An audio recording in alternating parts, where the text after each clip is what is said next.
I'm Ben Moyer with Bank Street Guns. And I'm Chris Wagner with The Gun Shop. And you're watching The Gun Show. Last time we met, I got to learn a lot of cool things about you, Chris. And I didn't know about those things, and it's nice to really get to know you. Indeed. It was fun welcoming you to Kingman. Got to see a lot more of your shop recently. Great place. So many fun things we can bring onto this show coming up in the future. Yeah, I'm really looking forward to this show. It's going to be a lot of fun. You got it. So where are we starting off today? Well, today we're going to be talking about it's a three-gun series that we're going to be doing, but the three guns we're going to be talking about today are the three guns that if you had to eliminate your entire gun collection down to three guns, these are the three guns that you would want to have in your collection. Now, to start off this list, we each had to eliminate some guns that we were really partial to. There was a few I had to leave behind, and some tough choices to make. And that's never fun to do, to leave one of your guns behind. Right. But this can be useful to somebody that's looking at getting into the firearms, not leaving them behind, but right. Which ones do I start with? Yep. And it's still a little food for thought for the guy that's been doing it for a long time. Which ones am I partial to? Right. So let's get started on that list of three guns. What was the first gun that we came up with? This was an easy pick for both of us. Our list coincided perfectly.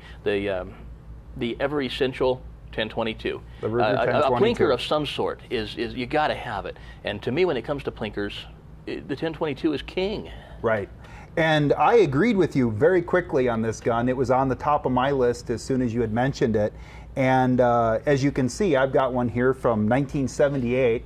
And one of the reasons that I like this gun is that it's the same design for the last 50 years.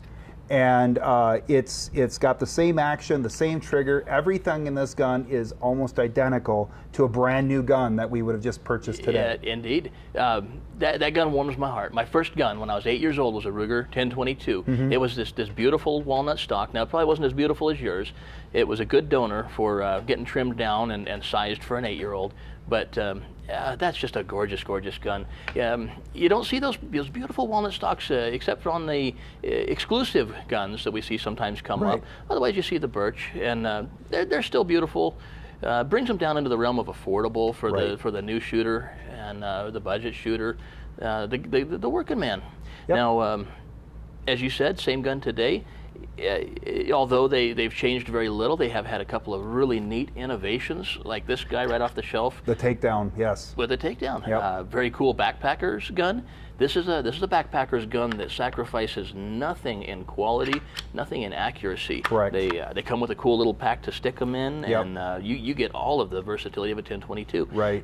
It's important to mention, I think, at this point in our as we start off our list, we picked our guns largely by what's available, right. ammo, yep. parts, how likely is this gun to keep working over a great period of time. Right, and it had to cover three areas. Sporting, so you could, because everybody likes to go shoot, and you want to be able to keep shooting if you only have three guns. It had to cover hunting, because we're both hunters, and it had to cover home protection. And the 22 can cover sporting, and it can cover the hunting. And you know, it could even cover the home protection if it needed to. I think these things wrapping off rounds fast in the face of a home invasion would be a very nasty little contender. All right. Well, what's the second gun on our list? I've got to have a shotgun. As you brought up last time, wonderful home defense weapon. Yep. And even though I'm a little partial to my handgun, I've got my shotgun by the door too. Right. How do you go without that? Now, there's a lot of great shotguns out there.